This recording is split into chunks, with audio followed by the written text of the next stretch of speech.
Bienvenue. Merci à tous, merci d'être là pour notre troisième conférence. On continue, on fait encore un bout de chemin ensemble.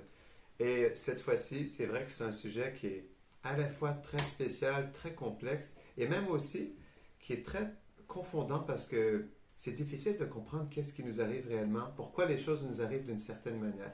Donc, je voulais vous poser cette première question. Qu'est-ce que le karma pour vous? Donc, Isabelle a répondu tout à l'heure à la répétition, c'est vrai. Ça revient, il y a des choses qui reviennent sans cesse et on se demande pourquoi ça m'arrive constamment la même chose, comme d'une manière cyclique.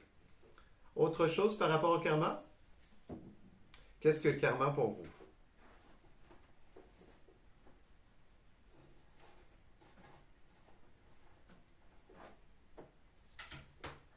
Quelqu'un a une idée par rapport au karma? Ok. Eh bien, je vais vous lire j'ai trouvé quelque chose sur Internet. J'aimerais vous lire une définition que j'ai trouvée.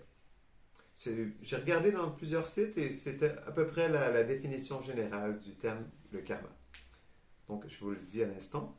Dogme central de l'hindouisme, du bouddhisme, selon lequel la destinée d'un être vivant et conscient est déterminée par la totalité de ses actions passées de ses vies antérieures. C'est intéressant, il y a la notion aussi de vies antérieures. En réalité, on peut tous se dire on a tous fait l'expérience de différentes choses dans notre vie. Il y a des réactions qui viennent. Je vais vous donner un exemple.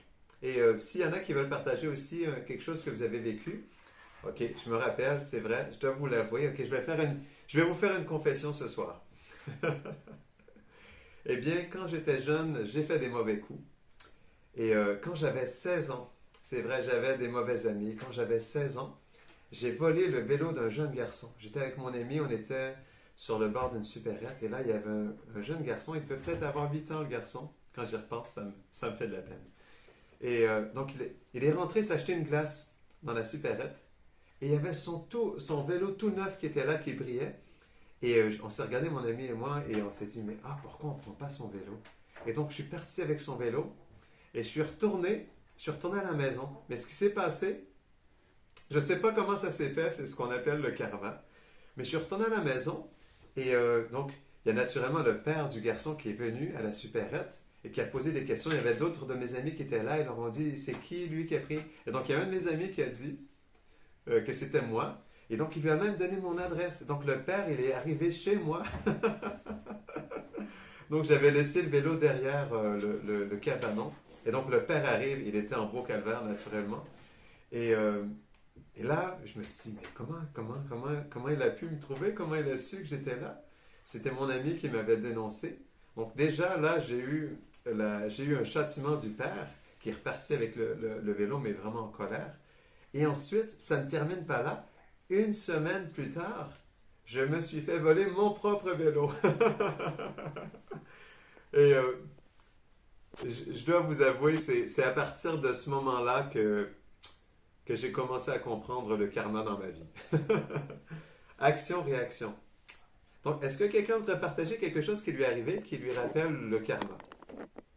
Parce que c'est vrai en réalité que lorsqu'on analyse notre propre vie, on peut voir que toutes nos actions nous amènent à vivre des choses particulières.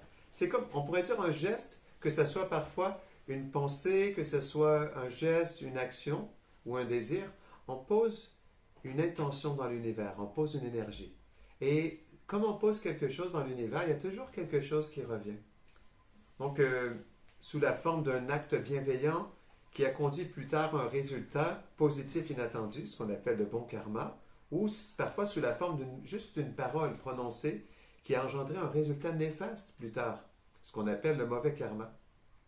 C'est pourquoi dans l'imaginaire collectif, en réalité, le karma, lorsqu'on y pense un instant, on pourrait se dire c'est une malédiction ou une bénédiction qui nous tombe dessus sans qu'on ne peut rien y faire en réalité.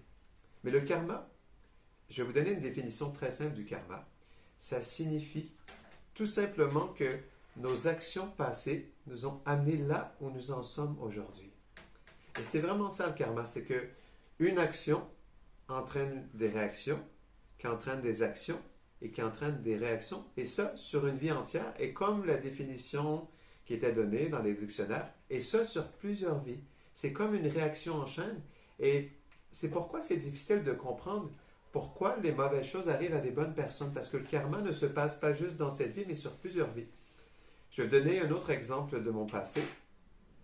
Quand j'étais assistant social, je travaillais avec des enfants soldats de la Birmanie, des jeunes de 13 à 17 ans qui avaient vécu un réel cauchemar lorsqu'ils étaient en Birmanie, au Myanmar. Et ensuite, ils se sont enfuis de leur pays pour aller prendre refuge des Nations Unies, donc d'organismes chrétiens qui les apportaient à Delhi, à New Delhi, la capitale de l'Inde, pour qu'ils puissent avoir un statut de réfugié. Donc moi, je travaillais pour les Nations Unies avec un organisme, Don Bosco à Chalayam, un organisme chrétien qui prenait soin des enfants soldats, des ex-enfants soldats. Et je travaillais avec ces jeunes de 13 à 17 ans qui avaient vécu un réel cauchemar dans leur vie. Déjà lorsqu'ils étaient en Birmanie, mais même en Inde, certains étaient abusés à leur travail, certains étaient exploités, même certains avaient reçu des abus sexuels, même en Inde, à Delhi. Et donc, ils vivaient un réel cauchemar. Et moi, en tant qu'assistant social, en tant qu'être humain aussi, j'étais confronté à avoir une telle souffrance chez des jeunes de 13 à 17 ans qui étaient juste innocents, purs et innocents. Et je me disais, mais qu'est-ce qu'ils ont fait pour mériter ça? Et dans ma propre vie, je dois vous avouer, et dans mon expérience d'assistant social, à un moment donné, j'ai pas eu le choix d'accepter la présence du karma. Je me disais, c'est impossible que des jeunes avec une telle innocence, des jeunes enfants vivent un tel cauchemar dans leur vie. Et c'est ce qui m'a fait pousser à comprendre l'existence du karma, pas juste dans ce qui nous arrive dans l'instant présent, mais peut-être des vies passées qui nous ont amenés à vivre ce que nous sommes en ce moment.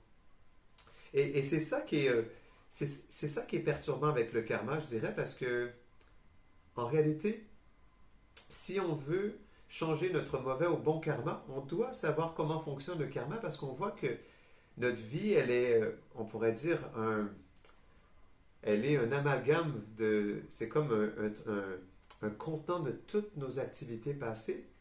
Comme on voit dans la physique, chaque action entraîne une réaction égale et opposée. Donc, la physique, c'est le même principe dans le karma aussi. On pose un geste dans l'univers et ça revient. Est-ce qu'il y a des réflexions par rapport à ça ou des commentaires de ce qu'on vient de partager? Des questions peut-être? Donc, oui? Ah, pardon, est-ce que je pourrais poser une question? Oui, dis-moi Antoine, oui. Merci beaucoup déjà pour cette introduction. Et j'aimerais poser la question suivante.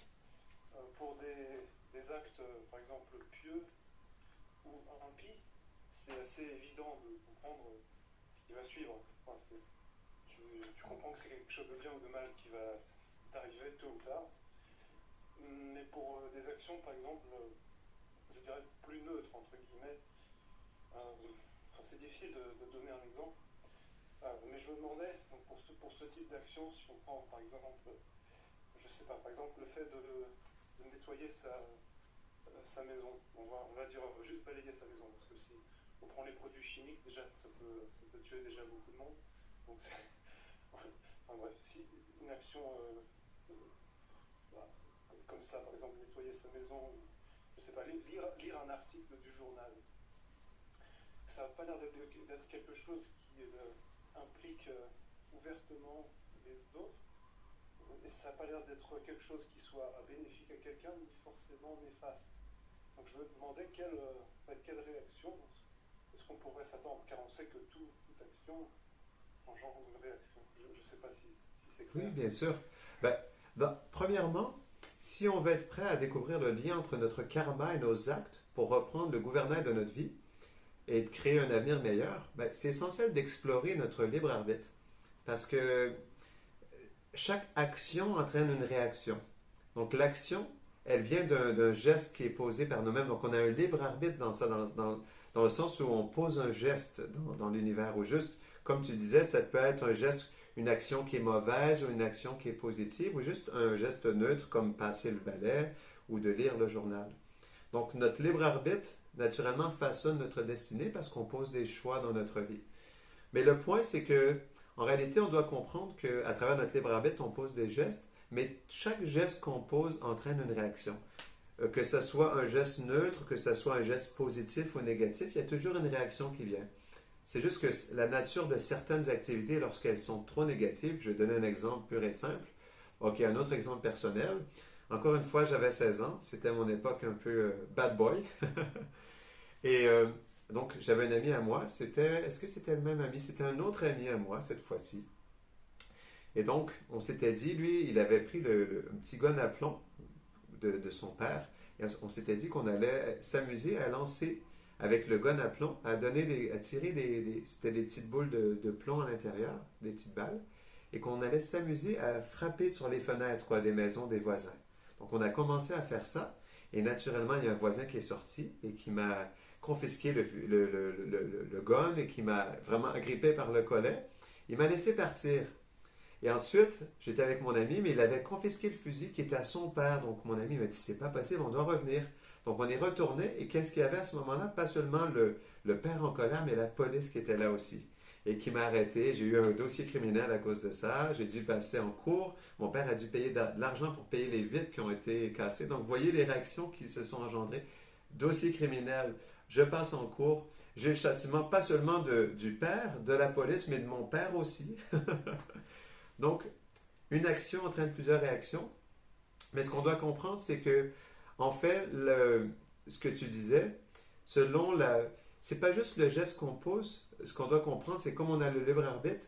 Ce qui est important dans notre action, je dirais que ce qui était encore plus important que l'action, c'est notre intention derrière notre action. Parce que, par exemple, au niveau de la réaction karmique, si on fait quelque chose inconsciemment, euh, sans une intention mauvaise, le retour karmique ne sera pas le même que si, par exemple, on fait quelque chose avec conscience. Consciemment, on veut faire du mal à quelqu'un. Donc là, le retour karmique, le retour négatif sera plus puissant parce qu'on a une intention qui est mauvaise dans ça. Donc, il y a plein de choses qui sont en jeu avec il y a plein d'aspects à comprendre avec le karma. Il y a avant de poser le geste, il y a notre intention, il y a notre état d'esprit, il y a notre mentalité dans l'instant présent, notre état de conscience, notre sentiment intérieur, puis il y a le geste qu'on pose qui ensuite entraîne une réaction. Mais la réaction qu'on va recevoir, elle va être beaucoup influencée par notre intention aussi. C'est pourquoi le libre arbitre est important, qu'on doit comprendre dans les gestes qu'on pose, on les pose avec quel état de conscience. C'est comme ça qu'on peut vraiment transformer notre destinée karmique aussi. Parce que ce qu'on doit comprendre, c'est ce qu'on est en ce moment, c'est le résultat de toutes nos activités passées. Et ce qui est vraiment frappant dans le karma, et ce qui est, on pourrait dire, un peu tabou avec le karma, c'est que si on comprend que notre vie actuelle dans l'instant présent est le résultat de toutes nos activités passées, alors on comprend dans ça que on a entière responsabilité de ce qui nous arrive. Et ça, c'est quelque chose qui est très dur à accepter. Parfois, je me rappelle, des fois dans les écoles de yoga, on parlait du karma avec les gens. Il y a des gens qui sont complètement outrés lorsqu'on parle de cette responsabilité individuelle pour ce qui nous arrive, parce qu'on n'ose pas accepter pour nous-mêmes. Et ça fait mal. Comme j'expliquais tout à l'heure, à un moment donné dans notre vie, si on veut comprendre exactement, si on veut comprendre dans les subtilités pourquoi les choses nous arrivent d'une certaine manière, on doit amener le karma, le principe du karma dans notre vie, parce que sans ça, c'est vrai que c'est difficile à comprendre. Pourquoi des jeunes de 13 à 17 ans vivent cette difficulté? Pourquoi une personne naît aveugle ou handicapée? Pourquoi une personne naît dans une famille pauvre ou une famille riche? Il y a toutes ces circonstances qui sont différentes. Eh bien, c'est là où vraiment le karma il entre en jeu. Est-ce que ça répond à ta question? Donc, toi, tu parlais justement comment est-ce qu'on doit comprendre les réactions qui nous arrivent. Donc, c'est très complexe le karma, je dirais en premier. Parce qu'une action entraîne une réaction qui entraîne des actions et des réactions. Et du coup, il y a plein de choses qui se passent en même temps. Parce qu'en plus de ça, il y a un karma individuel, il y a un karma familial, il y a un karma de village, il y a un karma collectif, il y a un karma national, il y a un karma planétaire. Donc, il y a toutes sortes de karmas qui sont là à différents niveaux.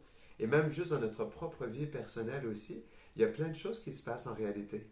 Et c'est vrai qu'on n'arrive pas à comprendre pourquoi ça n'arrive tout de suite, tandis que ça fait des années que j'essaie de poser des gestes sains dans ma vie au quotidien avec les autres. Et pourquoi après 5 ans, 10 ans, cette chose, elle me tombe dessus, comme on expliquait tout à l'heure, tout d'un coup, sans crier garde.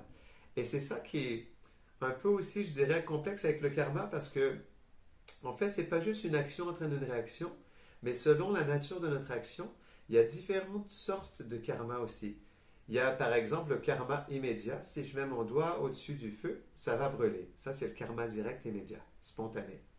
Mais il y a un autre karma, par exemple, je vais voler une personne ou je vais voler dans un magasin. Peut-être que je vais me faire prendre dans une semaine ou un mois ou un an plus tard, une fois que le magasin, après avoir regardé les enregistrements caméra, vont voir que il y a un an, j'avais volé dans le magasin. Donc parfois, il y a un karma qui vient après une semaine, un an, 5 ans, 10 ans, et même le karma sous forme de graines, c'est ce qui est expliqué dans les anciens textes de yoga, peut être resté et être transféré dans une prochaine existence pour que je puisse recevoir la réaction de cette activité passée.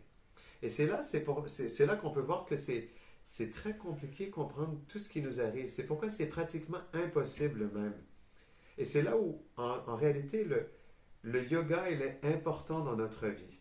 On parle souvent de yoga depuis le début des conférences parce que le yoga, ça veut dire comment se connecter au divin, à la source, dans chaque détail de ma vie, pour que je puisse agir d'une manière consciente, avec un bon état d'esprit, et aussi me connecter à la vie, à ce qui m'entoure, mais d'une manière positive. Et c'est là où vraiment on peut être, parce qu'on a le libre arbitre, et ce sont par notre libre arbitre nos activités passées qui nous ont amenés à ce que nous sommes aujourd'hui. Et bien même si, en fait, c'est dans l'instant présent qu'on peut changer notre karma. Peu importe ce que nous avons, on ne peut pas changer le passé. Est-ce que tout le monde est d'accord avec ça? On ne peut pas effacer le passé. C'est pas possible. Dû à nos activités passées, on est dans une certaine situation en ce moment. Même dans cette vie, on peut le voir. Donc, c'est pas qu'on peut tout effacer le passé, mais ce qu'on peut faire, on peut vivre plus pleinement conscient dans l'instant présent parce que ce qu'on a fait dans le passé a façonné ce que nous sommes aujourd'hui et ce que nous faisons aujourd'hui va façonner ce que nous serons dans le futur. Donc, c'est pourquoi c'est vraiment dans l'instant présent qu'on peut changer notre destinée parce que même si nous sommes dans une certaine situation, on peut quand même agir différemment dans l'instant présent pour on pourrait dire, transformer la trajectoire de notre destinée karmique. Et c'est là où il y a toujours un espoir en réalité. Même si des gens ont pu dans le passé être dans des situations difficiles, même parfois horribles, il y a toujours une possibilité dans l'instant présent de se disposer différemment, comme on expliquait tout à l'heure, même dans le yoga aussi, pour amener la bonne fortune dans notre vie et changer notre karma, pour pouvoir justement vivre dans un meilleur instant présent ou si l'instant présent dans lequel nous sommes est juste trop difficile, placer dans l'énergie des meilleures vibrations pour qu'on puisse aller dans une direction plus épanouie ou plus de bon augure dans notre vie. Est-ce qu'il y a peut-être des commentaires? Est-ce que, premièrement, Antoine, est-ce que ça répond à ta question ou tu voulais qu'on approfondisse plus ta question? Oui, merci beaucoup, ça répond tout à fait, mais juste pour avouer ce que tu dis, est-ce que ça signifie que le karma aussi nous façonne complètement dans notre état subtil? C'est-à-dire que quand c'est externe, par exemple, tu vois quelque chose, après on te le vole, ou tu fais une bonne action, et cette bonne action te revient un jour, mais ça a l'air assez évident, mais quand on parle par exemple d'un attachement, d'une tendance, d'une préférence de goût, d'inquiétude intérieure, de pensée, etc. Tout ça aussi est, si je comprends bien, le fruit de ce karma. Tout à fait. Le karma, ou plutôt on parle de l'action, hein, parce que le principe de base du karma est l'action, parce que si on ne pose pas de geste, on n'aura pas de retour. Moins on pose de gestes, moins il y aura de retour. Si on pose aucun geste négatif, on risque du moins de ce que nous créons comme karma dans l'instant présent, d'avoir moindre. Si on est toujours respectueux, on suit les règles, on fait attention d'être dans l'amour, dans le respect des autres, naturellement, on attire aussi ça dans notre vie. Donc, oui, tout à fait. Le karma nous influence, ou nos actions passées nous influencent à tous les niveaux, influencent notre conscience, notre mental, nos pensées, nos désirs, nos sentiments, notre corps, notre environnement, nos relations avec les autres, absolument tout. C'est pourquoi le karma, il est vraiment un sujet qui est essentiel à comprendre dans notre vie parce que Parfois, on est dans une situation difficile, on n'arrive pas à comprendre, mais pourquoi je vis ça aujourd'hui? Mais si on comprend, et c'est là où le karma, en réalité, répond à toutes nos questions sur ce qui nous arrive dans notre vie, parce que absolument tout ce que nous vivons est le résultat de nos activités passées.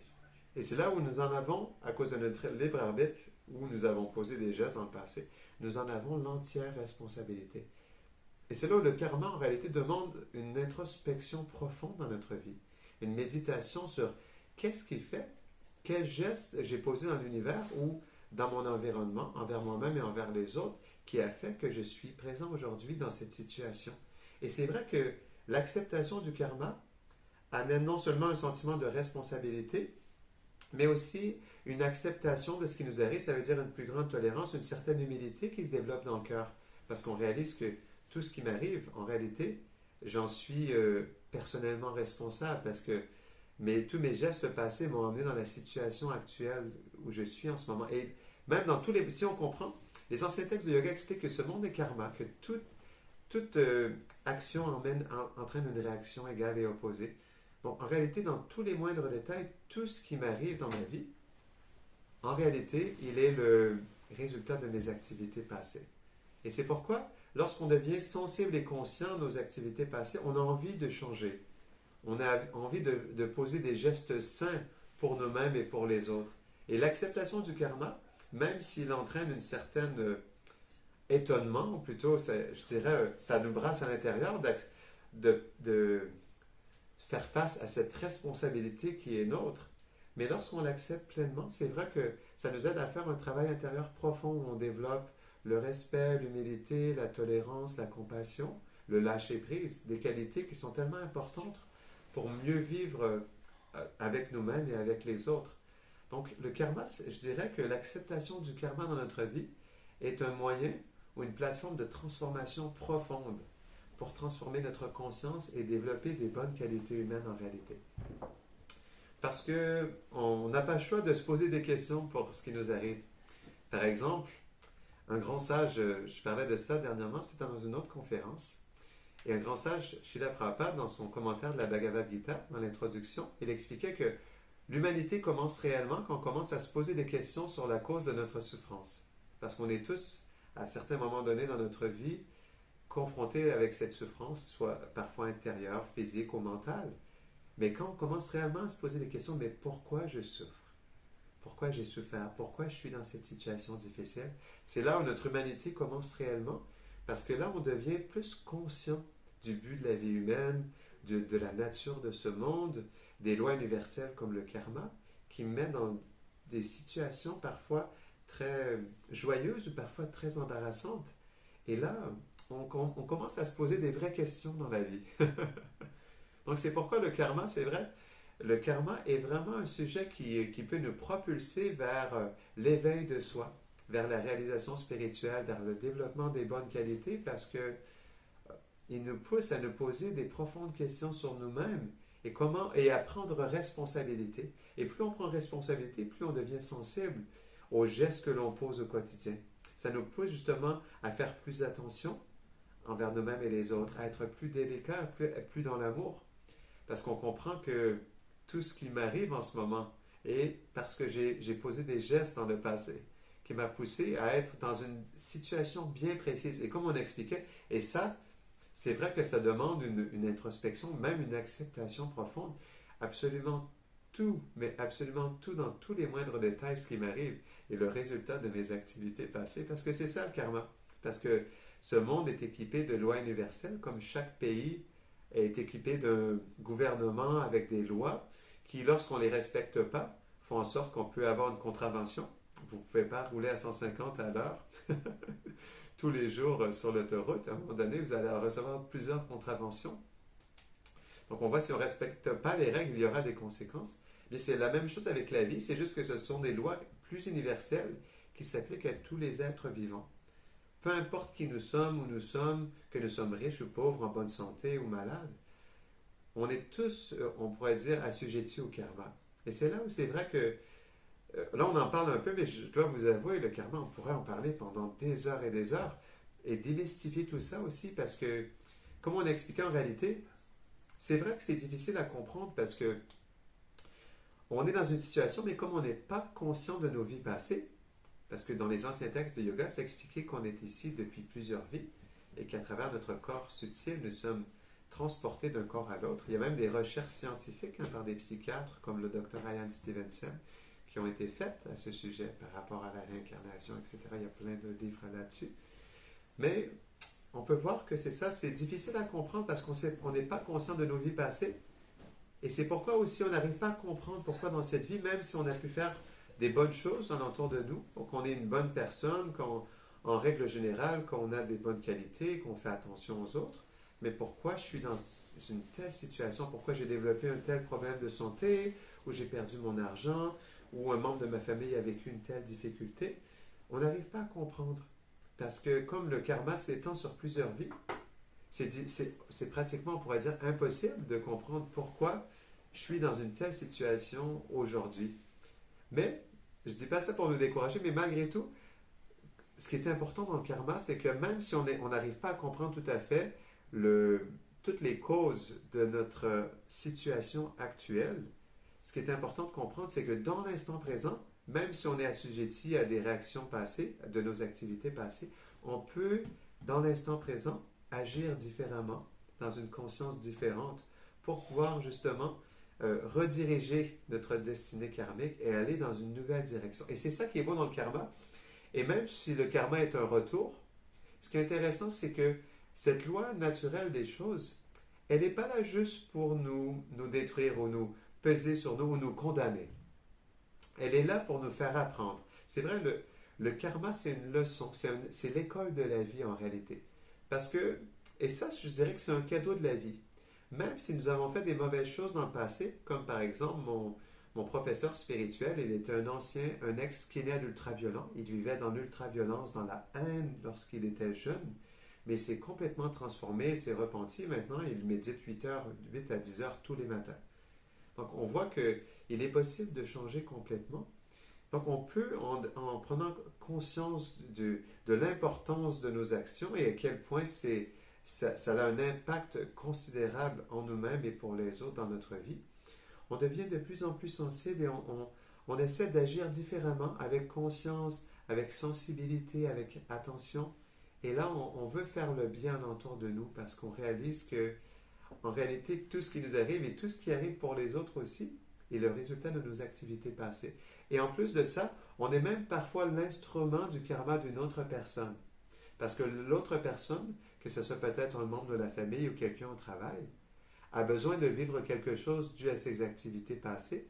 Peut-être cette personne a été trop négative envers les autres, a parlé avec trop de critiques ou de négativité au travail avec d'autres, a besoin de vivre cette circonstance et nous-mêmes, on peut devenir un instrument du karma pour que cette personne puisse être purifiée par cette réaction. Donc le karma, c'est pas seulement un retour, mais c'est aussi une purification pour qu'on soit, on pourrait dire, que cette dette karmique disparaisse. Mais avec ce retour karmique, il y a toujours une leçon à apprendre. Et moi, c'est ce que j'ai découvert dans ma propre vie en réalité. Peu importe ce qu'on fait, que ce soit l'action la plus abominable, parce que j'ai fait des conférences avec des prisonniers qui étaient des pédophiles, des agresseurs sexuels, qui avaient commis des meurtres. Et j'ai vu dans ces prisonniers des personnes qui avaient réellement changé. D'autres non, mais certaines qui étaient vraiment dans le repentir et qui s'étaient transformées complètement, dont un qui méditait depuis 42 ans parce qu'il avait la prison à vie, 1h30 tous les matins depuis plus de 42 ans et qui était vraiment très spirituel lorsque je l'ai rencontré. Donc, le point dans tout ça, c'est que c'est vrai, on peut vraiment transformer notre vie, on peut changer notre destinée à travers le fait d'être sensible. Et on peut même aussi, peu importe nos activités, comme on expliquait, je reviens à ça, parce que ça, c'est un point qui est vraiment important avec le karma, c'est qu'en réalité, à chaque instant, peu importe nos activités, qu'on a commis les gestes les plus positifs ou les plus négatifs, on peut toujours en ressortir une leçon de vie pour nous aider à nous reconstruire, pour approfondir des qualités à l'intérieur de nous. Et c'est là où, en réalité, pour quiconque dans ce monde, le karma, comme il a toujours cette fonction de nous apprendre, comme c'est l'école de la vie, et que c'est même aussi, on pourrait dire, le karma, il est présent pour ça. Parce qu'on pose des gestes, Mais le retour, il est pour nous aider à apprendre que peut-être que c'est vrai, j'ai agi de la sorte, peut-être que je devrais agir différemment maintenant. Si on n'avait pas ce retour karmique, on n'aurait pas d'opportunité, de leçons puissantes dans notre vie en réalité. Et ça ne nous permettrait pas de réellement changer, de se transformer. Donc, il reste que quelques minutes, mais est-ce qu'il y a des commentaires ou des réflexions par rapport à ce que nous avons dit? Moi, monsieur. Oui. Donc, on peut améliorer son karma en faisant des actions vertueuses. Ça. Oui. Et est-ce qu'il n'y aurait pas aussi des moyens plus rapides, peut-être, plutôt que d'essayer de purifier nos actions vertueuses une à une? Est-ce qu'il n'y aurait pas des moyens plus transcendantaux pour aller plus vite, se purifier? Eh bien, mon cher Franck, je dois t'avouer que tu me devances dans ta réponse. Et oui, et ça, c'est le yoga.